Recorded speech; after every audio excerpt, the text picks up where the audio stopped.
En mis 12 años como CSI, procesé miles de escenas del crimen, pero nunca me encontré con una con tantos secretos. Buenas noches. Por favor, ayúdeme. Cuando un joven padre es brutalmente asesinado mientras sus hijos duermen en la habitación de al lado, todo indica que se trata de un asesino con motivos personales. Le dispararon, él cayó en el piso de esa Siguieron sala. disparando. Le pasaron por encima y le dispararon. Encuentro evidencia contaminada por la controversia. No encontraron ningún casquillo en la sala en donde se encontraba. Y eso es un problema. Y una investigación que fue defectuosa desde el principio. Tenemos que ver todo lo que diga que pasó esa noche. Como CSI, si está restringido, no puedo escuchar la historia completa y no puedo ser la voz de la víctima. Busco balística y residuos de disparos para contar la historia real. El arma de fuego expulsará los casquillos hacia la derecha y hacia atrás. Rebotan, es de metal duro, así que no voy a prestar mucha atención a dónde caen los casquillos. Sin embargo, deben estar en la misma habitación.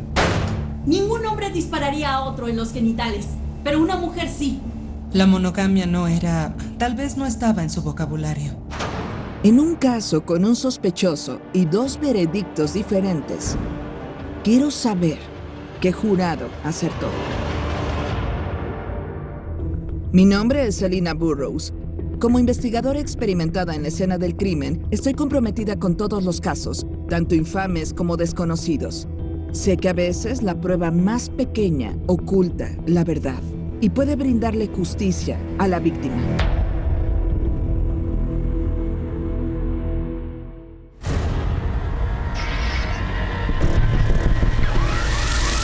La alarma de una casa rompe la calma de este exclusivo vecindario. Una operadora de una compañía de alarmas llama a la casa de Brian y Alicia Hughes y sus 2 hijas pequeñas. Buenas noches. Por favor, ayúdeme. Señora. Alguien le disparó a mi marido y está sangrando. Por favor, que alguien le envíe ayuda. Sí, señora. Llamaré a la policía en este Por favor, momento. rápido. Por supuesto. Cuando la primera oficial en responder llegó a la casa, cuando la admitieron, ella no sabía en qué se estaba metiendo, no sabía cuál era la escena o qué iba a ver. Así que la señorita Hughes la dejó pasar por la puerta principal. No había nada alterado, nada roto, no había nada que te hiciera creer que algo andaba mal hasta que entrabas en la sala y allí estaba él en el suelo. Brian estaba boca abajo, en el piso, cerca del área del vestíbulo. Era evidente que le habían disparado varias y él fue declarado muerto en la escena. Al conducir hacia la comunidad en donde se encuentra la casa de la familia Hughes, me pareció un hermoso vecindario de clase media alta. Sin duda uno donde yo sería feliz de vivir y criar a mis hijos. Algo que me llamó la atención en particular sobre la casa de los Hughes es que está ubicada al final o hacia el final de un callejón sin salida. Significa que esta no es una calle donde veríamos mucho tráfico. Así que no esperaríamos ver o escuchar muchos autos pasar por ahí. Una área muy tranquila del vecindario. Le pedí al detective Perry Tate que se encontrara conmigo en la casa de los Hughes y me explicara sus observaciones iniciales de la escena. Cuando llegas a la escena, la evidencia, ¿qué te está diciendo? Cuando nos detuvimos en el camino de entrada, notamos que había una marca de neumático justo enfrente del camino de entrada. Y cuando nos acercamos a la casa, noté que el casquillo se encontraba dentro de la casa, dentro del área del vestíbulo, cerca de la puerta. También se encontró un casquillo cerca de la puerta. Me di cuenta de que había un orificio de bala en la pared, cerca del área del vestíbulo que posiblemente tenía 60 o 90 centímetros de alto. Y miré a mi izquierda y ahí estaba Brian Hughes, donde le dispararon. Aún había sangre en la alfombra y podías decir dónde ocurrió el incidente. Mi primera pregunta es, ¿de dónde salió el tirador? Tenemos casquillos en zona delantera, casquillos en puerta de entrada y casquillos en vestíbulo. Si observas a primera vista, esto indicaría que tenemos un tirador en el frente entrando a la casa. No tenemos ninguna señal de entrada forzada. Una de las primeras cosas que buscaría un investigador es si tenemos una huella de zapato en la puerta principal. ¿La puerta fue pateada? No tenemos evidencia de eso. Guíame a través de la cronología de los eventos de Alicia esa noche. Llegó a casa, ella acostó a los niños, encendió la alarma, notó que Brian no estaba en casa, así que lo llamó en algún momento durante esa noche para estar segura en dónde estaba o a qué hora iba a volver a casa. Así que después de hablar con Brian comenzó a leer un libro y se quedó dormida. En ese momento en donde estaba, escuchó pum pum o sonó la alarma, así que se levantó y entonces caminó por el pasillo. Mientras bajaba por el pasillo pudo ver el humo. Luego, cuando llegó por el pasillo al área del vestíbulo, la puerta principal estaba abierta.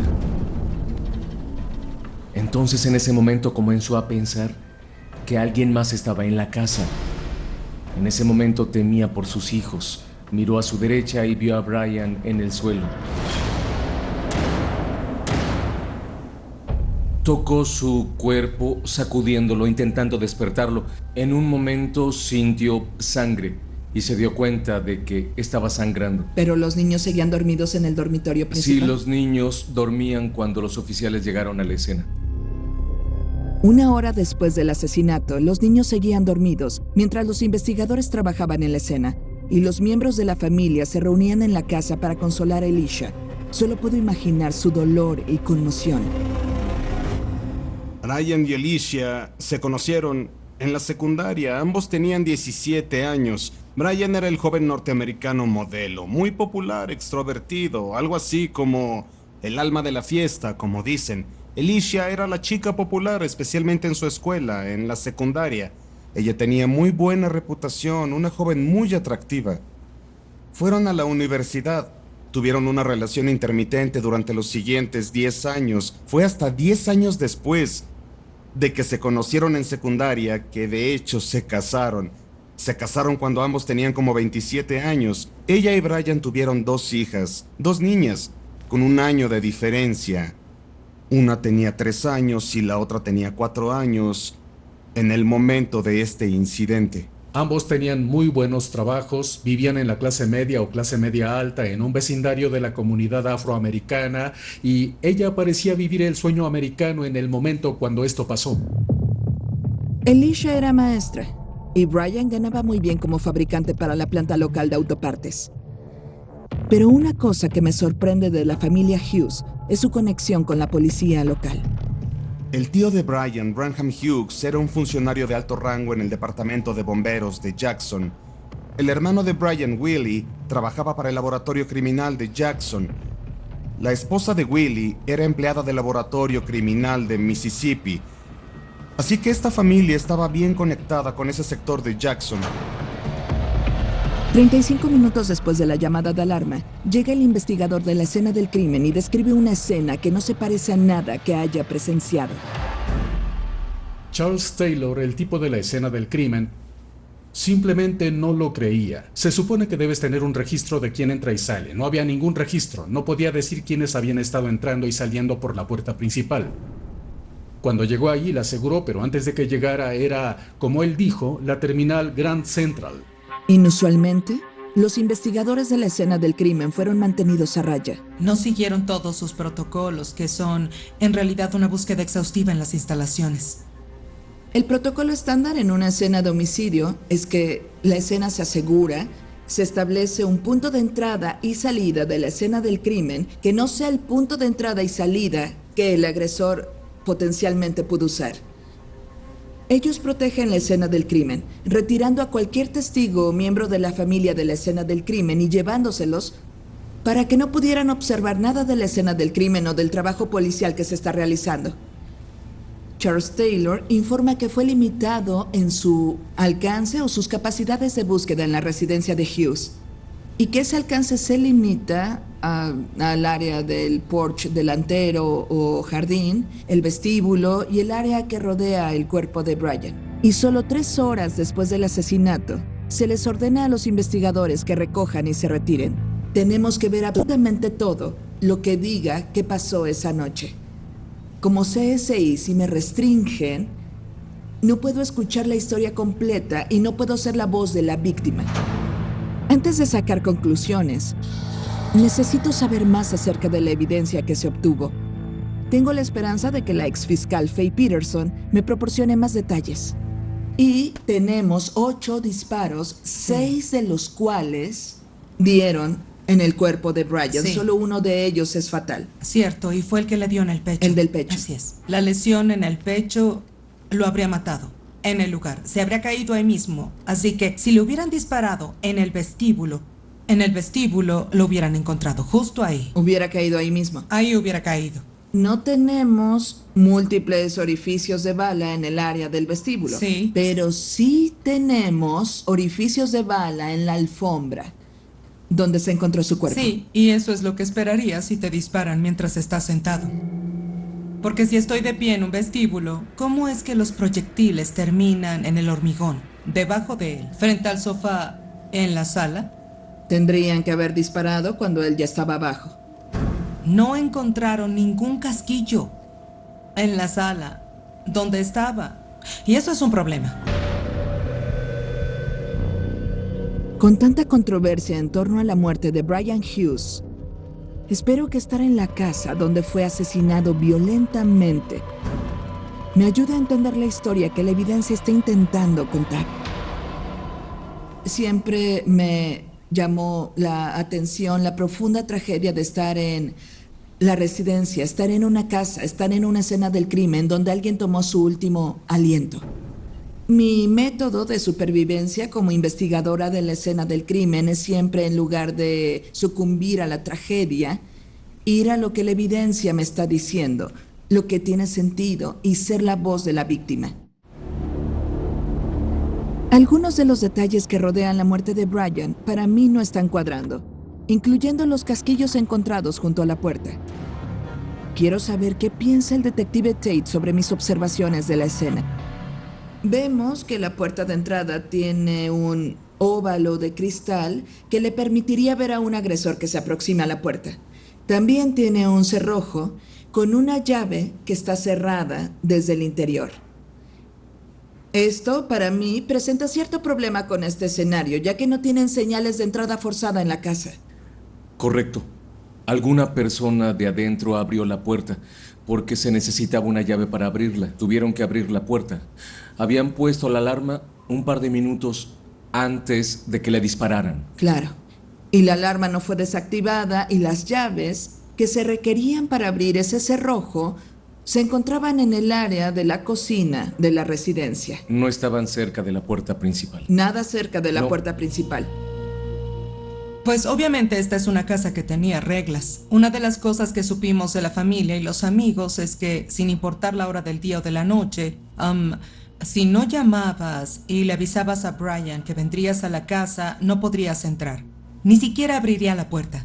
Podías pararte allí y llamar todo lo que quisieras, simplemente no iba a abrir la puerta. Así que la probabilidad de que le abriera la puerta a quien tocara el timbre a las 11 de la noche sin previo aviso es muy escasa.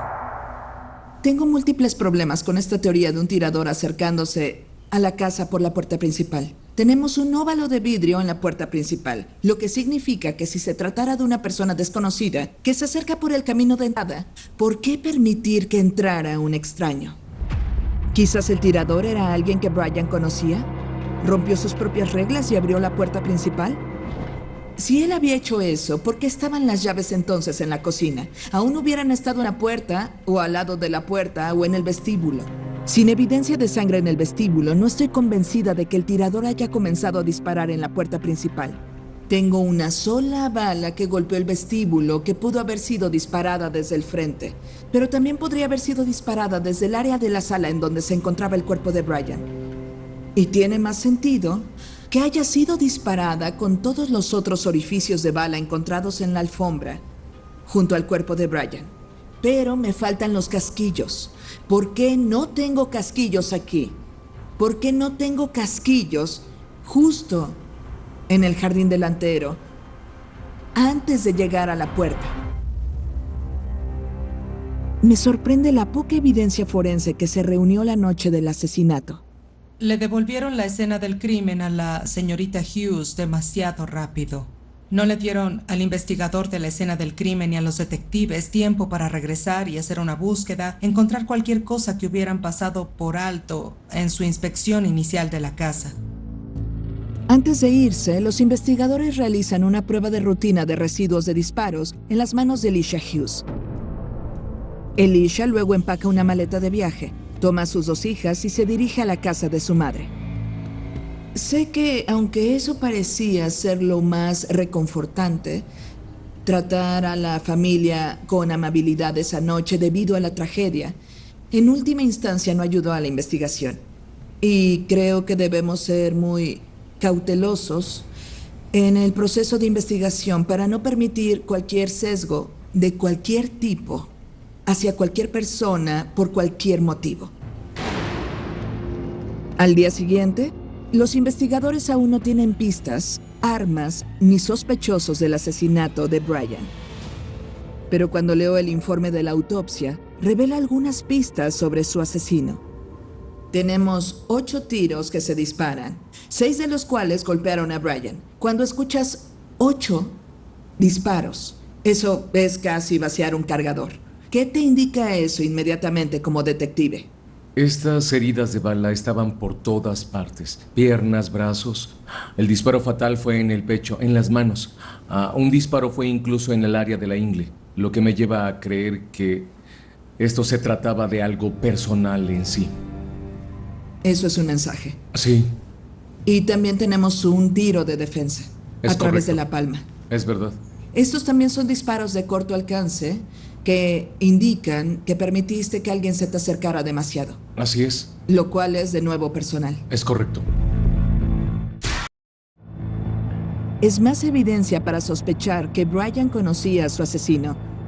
¿Quién tenía una razón para perpetrar un ataque tan brutal? Hablando con familiares y amigos, los detectives descubren un lado más oscuro de la tranquila vida de Brian en los suburbios de Jackson. Había todo tipo de rumores por ahí y había cierta evidencia de arrestos que involucraban marihuana o droga, tráfico de drogas. Creo que los casos en su contra se desestimaron, pero hubo incautaciones. Debido a ese incidente en el pasado y un posible tráfico de drogas, ¿existe la posibilidad de que esa sea la razón por la cual Brian tenga ciertos protocolos de seguridad? No sabemos.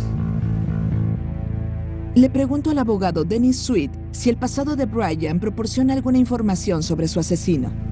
¿Cuál crees que es el motivo en este caso? Sabes, es claro que alguien se estaba vengando, alguien enojado con él. Algo pasó. Tuvo que ser así, con 8 tiros. Sí, estamos de acuerdo. Sí. Alguien estaba molesto. Esto es personal. Es personal, estoy de acuerdo. Mira, le dispararon, se tiró en el piso de la sala. Siguieron disparando. Le pasaron por encima y le dispararon. A eso le llamamos ensañarse. Estoy de acuerdo. Entonces, cuando observamos el estilo de vida de Brian, comenzamos a ver sospechosos que podrían tener un motivo. Sí, exacto. Vemos surgir a esa gente, y había otras personas que podrían haberlo hecho ya que tenían algunos enemigos. No digo que tuviéramos evidencia de eso, pero nos dijeron que había otras personas, y supe que había otras personas que tenían motivos para matar a Brian. Hasta ahora, todo lo que la policía tiene son teorías, pero parece que una pieza de evidencia recopilada de la escena puede proporcionar su primera pista potencial. Brian tenía un teléfono. El teléfono fue encontrado cerca de su cuerpo esa noche. Se hizo un citatorio para verificar sus registros telefónicos y saber quién fue la última persona con la que habló esa noche. Por los registros telefónicos, supimos que era Robbie. Robbie era una de las amigas que conocía a Brian y llamó unos minutos antes de que el incidente pasara. Se retrató a sí misma como el alma gemela de Brian. Brian era un mujeriego, no hay ninguna duda de que era un mujeriego.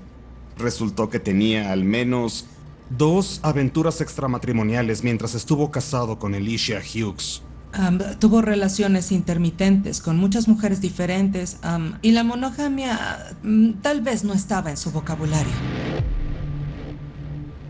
Sabemos dónde estaba Robbie y no hay nada que muestre que ella estuvo en casa en ese momento.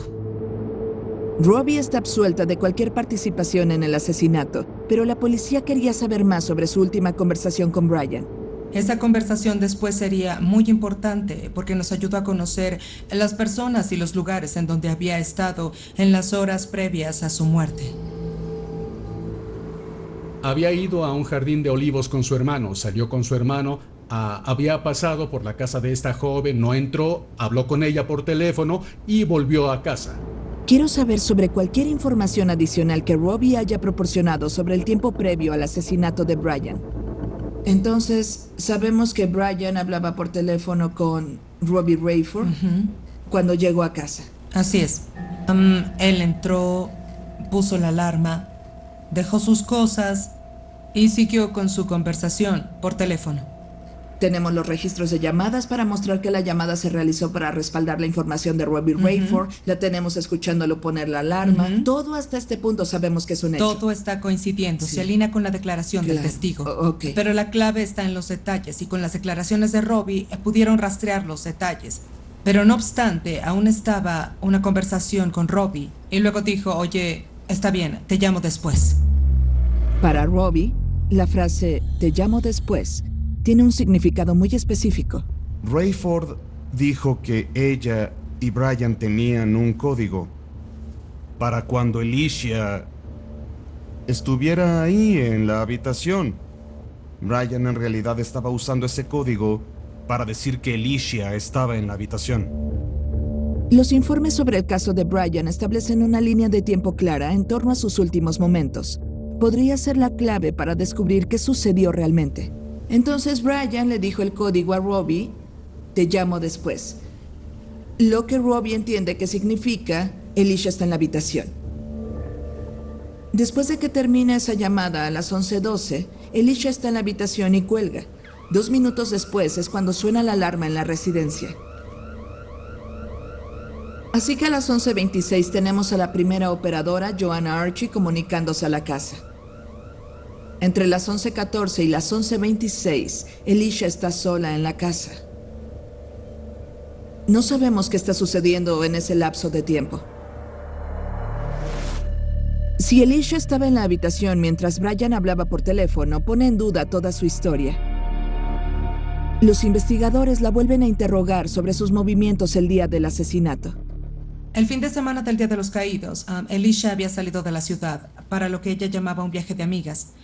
Ella y varias de sus amigas habían volado a Memphis y de Memphis habían ido a Atlanta y acababa de regresar. Había estado con sus hijos la mayor parte del día, había ido a la farmacia donde trabajaba su padrastro, compró algunas cosas y luego volvió a casa. Ella le había estado llamando a Brian porque él no estaba en casa. Ella habló con él al menos una vez, pero hubo otras llamadas que le hizo a su número que no fueron respondidas. Mirando la situación de la que estamos hablando, sabemos que Brian tuvo aventuras extramatrimoniales. Múltiples. Nosotras estamos seguras de que Alicia estaba al tanto. Sí. Ella llamaba y él no contestaba. Y lo oye llegar a casa hablando por teléfono con otra mujer. Él le responde a ella. Pero no a mí. ¿Cómo te atreves? ¿Cómo te atreves? ¿Cómo te atreves? A faltarme ¿Cómo te al atreves? respeto en mi casa. En mi casa. Ni siquiera recordaba su existencia hasta que ella entró en la habitación. Ya me voy. ¿Qué mujer no estaría enojada? Y toda la ira, toda la emoción, todo lo demás. Claro, todo eso. Y sabes que vas a lastimarlo.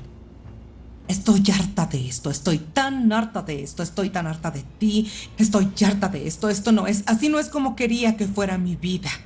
Y ella se quebró. Y cuando te quiebras no puedes ir hacia atrás. Si Alicia fue quien disparó, ¿qué pasó con el arma homicida? La escena del crimen no estaba segura esa noche. A la gente se le permitió entrar y salir de la casa. Esa noche, Alicia Hughes no fue detenida esa noche. De hecho, se le permitió irse. Algunos piensan que tal vez cuando Alicia Hughes se le permitió irse esa noche, tal vez se llevó el arma y se deshizo de ella. Normalmente piensas que en una casa donde un cónyuge fue asesinado, la policía haría todo lo posible para eliminarla como sospechosa. Pero en realidad no hicieron nada de eso, no esa noche. Lo más significativo de este caso, y lo que me preocupó, fue que tal vez ella era sospechosa y que esto posiblemente era un ataque de celos o rabia porque él recibió un disparo en la ingle. Como mujer, sí creo que eso es algo que haría una mujer celosa. Eso da un mensaje claro de que quiero lastimarte de la manera más íntima que pueda. Era una mujer despreciada. Esta era una mujer enojada. Es un motivo convincente. Le pregunto al abogado Dennis Sweet si la policía tiene pruebas para respaldarlo. No había nada que mostrara algún tipo de sentimiento en el que ella quisiera venganza o algo así. No le dijo a nadie que estaba furiosa, mensajes de texto, cartas, tarjetas, nada. No había nada. Y tenía una gran casa de campo en un vecindario de clase media, fue una reina de belleza en la secundaria, él era su amor, el sueño americano. ¿Es el sueño americano cuando tú sabes que tu esposo no es fiel? Todo lo que siempre quiso de la vida era un marido y una familia. Es cierto. Era ella todo dijo para eso. ella, Es pero cierto. sabía que eso se desmoronaba o que ahora le daba ese privilegio a otra mujer. Ya no tenía el sueño americano en absoluto. Entiendo su punto y puedo entender por qué podría ser un motivo, pero simplemente no creo que haya ninguna evidencia sobre ese tipo de odio o disgusto hacia él. En cuanto a la evidencia directa que vincula a Elisha con el crimen, hasta ahora los investigadores no han dado con el resultado. Los oficiales del Departamento de Policía de Jackson dieron a conocer la escena del crimen. En 12 horas, este caso fue entregado a la familia. La especulación era que pudieron haber limpiado, pero eso estaba ahí. Pero hay un informe forense que los investigadores estaban esperando. La prueba de residuos de disparos realizada en las manos de Elisha. Finalmente, 8 meses después del asesinato de Brian, los resultados de las pruebas están listos. Una partícula de residuo del disparo es suficiente para que los fiscales arresten a Elisha Hughes y la lleven a juicio por asesinato en primer grado. También hubo mucha cobertura de los medios, mucha gente. Claro que tenía sentimientos al respecto. Incluso hubo personas que se acercaron a preguntarme, ¿estás segura de que ella hizo eso? No parece una asesina. ¿Pero cómo se ve un asesino? Hay un aspecto interesante de este caso que se desarrolla en la corte y es que nos desafía el hecho de cómo luce un asesino. Tenemos que crear a alguien que se vea terrible. No podemos estar bien con alguien que es una madre y una esposa devota, una reina del baile y una maestra, y alguien que es hermosa, cometiendo un crimen horrible. Y no podemos elegir lo que queremos que tenga sentido para la historia que tenemos en nuestra mente. Debemos observar toda la evidencia y qué historia nos está contando. En esta instancia, con este caso, había dos cosas que debían explorarse: la línea del tiempo de los eventos y la evidencia del forense en torno al crimen. Y esas dos cosas debían coincidir. Siempre he pensado que la señorita Hughes escuchó a su esposo cuando entró, que quizá pudo haber escuchado su conversación, tanto como para saber que hablaba con una mujer. Que ella se levantó y entró en la habitación para confrontarlo.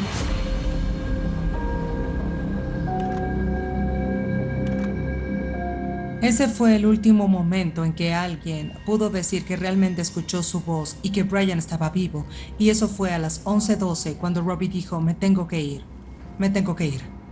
Por favor, ayúdenme. Alguien le disparó a mi marido y está sangrando. Entonces sabemos el momento en que la operadora fue alertada y en algún momento entre sus últimas palabras con ella y el sonido de activación de la alarma fue asesinado. Nunca fue a la puerta, nunca entró al vestíbulo. Le dispararon sentado, en el sofá, en el suelo, por alguien parado junto a él. Y esa habría sido la persona que estaba en la casa con él. Y a las 11:12, la única persona en la casa con él era su esposa. Para fortalecer su caso de que el tirador provino del interior de la casa, los fiscales destacan la falta de pruebas encontradas en el vestíbulo. Si Brian le hubiera abierto la puerta a alguien y le hubiera disparado en el vestíbulo, La herida de bala en el pecho probablemente lo habría derribado ahí mismo. La falta de salpicaduras de sangre cerca de la puerta me dice que no pasó nada cerca de la puerta. No pasó nada en esa área. ¿Buscó en el suelo? Sí, sí lo hice. ¿Miró hacia la pared? Sí. ¿Miró en el techo? Sí. ¿Logró ver algo de sangre? Para nada. Sin otra evidencia de un tiroteo en el vestíbulo, aún quiero saber cómo terminaron los casquillos junto a la puerta principal. Una pistola calibre 45 tiene mucho poder detrás. Tiene retroceso, tiene la ventanilla de eyección en el lado derecho del arma de fuego, que generalmente expulsará los casquillos del arma de fuego y van hacia la derecha y hacia atrás. Es metal duro, ¿sí? Rebota en las superficies. Así que no voy a prestar mucha atención a dónde cae el casquillo. Sin embargo, deben estar en la misma habitación. Para los fiscales, los casquillos cuentan una historia, que Alicia intentó desviar a los investigadores. La señorita Hughes, la sospechosa, habría tenido tiempo de arreglar la escena del crimen. En primer lugar, se deshizo del arma. No te quedarías ahí parada con el arma en la mano. Te arrestarían. Y luego, los casquillos de bala.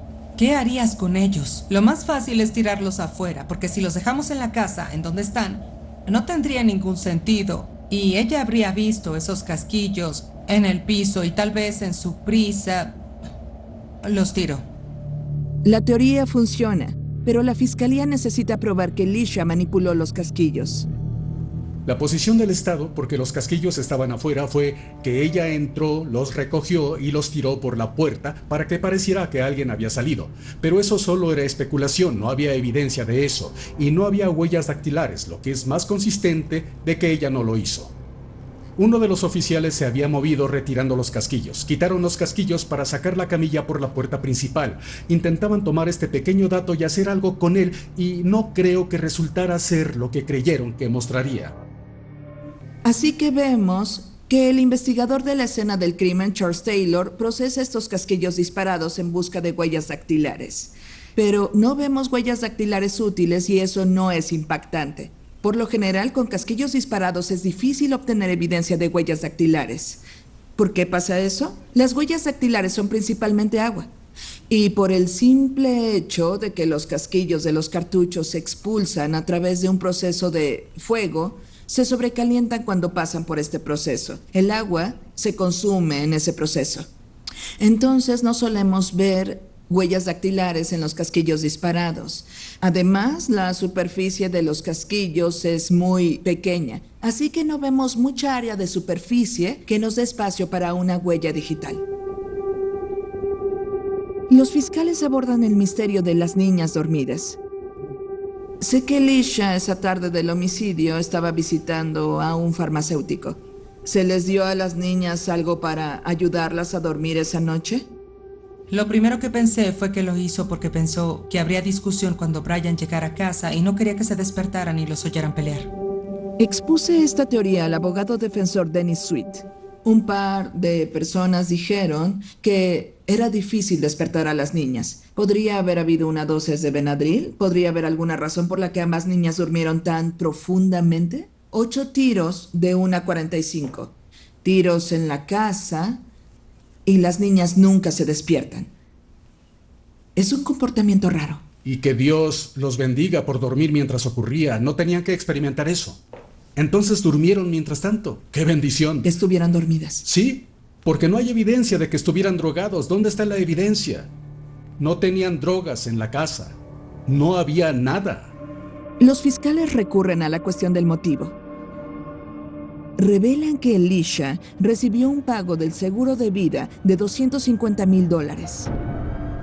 No hay forma de que esto sea por dinero. Esto es por su molestia. Tenía un estilo de vida cómodo. No había nada que indicara que él dejaría a su esposa. Él pudo tener ciertos sentimientos por las otras mujeres, pero Alicia lo quería para ella solamente, y eso no estaba pasando. De verdad creo, y siempre creeré, que esto fue por un corazón roto. Es un motivo que parece reflejarse en el tiroteo mismo. ¿Qué hombre le dispararía a alguien en los genitales? Ningún hombre dispararía a otro en los genitales, pero una mujer sí. Algo sobre la posesión o los celos haría que una mujer se acercara a este hombre nunca tuviera intimidad con alguien más. Es mi sospecha. Finalmente, los fiscales presentan su única prueba forense directa que vincula a Elisha con el tiroteo: GCR o residuos de disparos. Evidencia que es controversial inmediatamente. Cuando observamos la prueba que se realizó, el kit de residuos de disparo que se obtuvo de las manos de Elisha, obtuvimos un resultado positivo, ¿es correcto? Sí, en una partícula. Y eso no es mucho. Creo que lo más importante en este caso es el hecho de que ella está en la escena, se le permite tocar cosas en la escena, incluido el difunto, y él estaba acostado ahí y lo dejaron de espaldas. Si tocas su espalda, la obtienes. Ok, entonces es razonable esperar que pueda haber transferencia al tocar. Absolutamente. De acuerdo. Hay muchos expertos que dirían que un resultado positivo para GCR significa dos cosas: que disparaste un arma o estuviste en presencia de un arma cuando se disparó. No, no estoy de acuerdo con eso para nada. No sé qué pasó en este caso. No lo sé. Todo lo que digo es que no puedes sacar de una pequeña partícula en el dorso de su mano izquierda más de lo que es. Con la dudosa evidencia de GCR, la defensa dio su versión de lo que pasó esa noche. Alguien llegó a la puerta principal y tocó el timbre o golpeó la puerta. Brian fue a la puerta y era alguien que tenía malas intenciones hacia él. Le dispararon, lo mataron y se fueron. Lo que habría sido consistente con una bala que no alcanzó a Brian y golpeó la pared desde el área de la puerta. La fiscalía nunca explicó ese orificio de bala. La defensa sugiere que el tirador externo se fue apresuradamente. Creo que lo más importante fueron las marcas de neumáticos fuera de la puerta. Eran extremadamente importantes y pensé que con nuestra teoría del caso había evidencia forense que apoyaba nuestra teoría. El juicio llega a su fin. ¿La fiscalía hizo lo suficiente para demostrar la culpabilidad de Elisha? Cuando regresaron y dijeron que era culpable, en este juicio se veía abatida. Ella, Elisha Hughes, dejó caer la cabeza como si no pudiera creer que acababa de ser declarada culpable en este caso. Elisha Hughes es sentenciada a cadena perpetua. Pero este caso no ha terminado, ni de cerca. Elisha Hughes comienza una cadena perpetua por el asesinato de su esposo Brian. Pero para mi sorpresa, el veredicto se anula después de solo un mes. Durante el curso de la selección del jurado, Coletti y Lunar Anderson, los abogados principales, se opusieron al jurado diciendo que la acusación estaba discriminando a las mujeres afroamericanas, por lo que el tribunal anuló el veredicto de culpabilidad de Elisha Hughes y le dio un nuevo juicio. Es poco inusual que un tribunal ordene un nuevo juicio después de un veredicto. Estaba atónita. Pero, como les dije a mis asistentes, hay que intentarlo otra vez. Esta vez, el equipo de defensa de Elisha trae las armas pesadas. Tenía un abogado al que consideraba un buen amigo, llamado John Coletti. Y John de hecho participó en el primer juicio. En el segundo juicio me llamó como un favor hacia él para que viniera a ver el caso de Elisha Hughes. Y luego, después de leerlo, observar la evidencia, viendo las investigaciones de la escena del crimen y toda la información que pude obtener, le dije que lo haría. La defensa trabaja para establecer dudas con información recién reunida sobre la evidencia, comenzando con las marcas de neumáticos encontradas fuera de la casa de los Hughes. Algo que sale en el segundo juicio que no creo que fuera tan pertinente en el primero. En el segundo vemos pruebas de neumáticos. Háblame de eso. En el segundo juicio hicimos que un investigador buscara al otro lado de la calle y había dos personas que dijeron que escucharon los disparos, escucharon los neumáticos. Y a la señora Preston, a quien buscamos, la atendí. Ella vino a la corte y testificó que escuchó los disparos y luego escuchó un auto derrapándose. Escuché algunos disparos y es muy raro que escuche disparos en mi vecindario. Poco después escuché que un auto se alejaba. ¿Y escuchó las llantas del auto derrapándose? Sí. Era consistente con nuestra teoría de que alguien llegó a la puerta principal, tocó el timbre o golpeó la puerta, que Brian fue a la puerta y era alguien que tenía malas intenciones hacia él. Le dispararon, lo mataron y se fueron. La defensa intentó debilitar la teoría de que Alicia movió los casquillos llamando a una oficial que admite haberlos movido ella misma. Antes de esas fotos de los casquillos siendo removidos, movió usted al menos 2 de ellos, ¿cierto? Sí, señor. ¿Dónde estaban los casquillos que usted movió? En el pasillo, en el vestíbulo. Cuando miramos los casquillos y dónde están colocados, ¿qué historia te cuenta? No puedes confiar en los casquillos porque fueron movidos y se admitió que fueron movidos. Querían decir que ella los tiró, pero luego admitieron que los recogieron, los movieron, por lo que la evidencia de los casquillos pierde mucha credibilidad, solo porque la escena del crimen no se mantuvo intacta. Y lo que mucha gente no entiende de un abogado defensor, no tienes que probar la inocencia de su cliente, ¿cierto? Claro que no. ¿Por qué tomaría esa carga? La ley dice que la fiscalía debe demostrar su culpabilidad más allá de cualquier duda razonable, ¿ok? Así que la defensa menciona la contaminación de la escena del crimen. Los casquillos fueron movidos de su posición original por los oficiales de primera respuesta. Tenemos esa foto de la escena del crimen de la marca de derrape que coincide con este nuevo testimonio del auto derrapándose. ¿Y es eso suficiente para generar una duda razonable en el segundo juicio? El jurado delibera durante solo 2 horas. Nosotros, el jurado, declaramos a la acusada inocente. ¡Orden! El jurado volvió y dijo que era inocente, lo que significa que el Estado no cumplió con esa carga. Pudimos demostrar que el Estado no puede probar más allá de toda duda razonable que ella era culpable. Me decepcionó. Me decepcionó que ella fuera declarada inocente.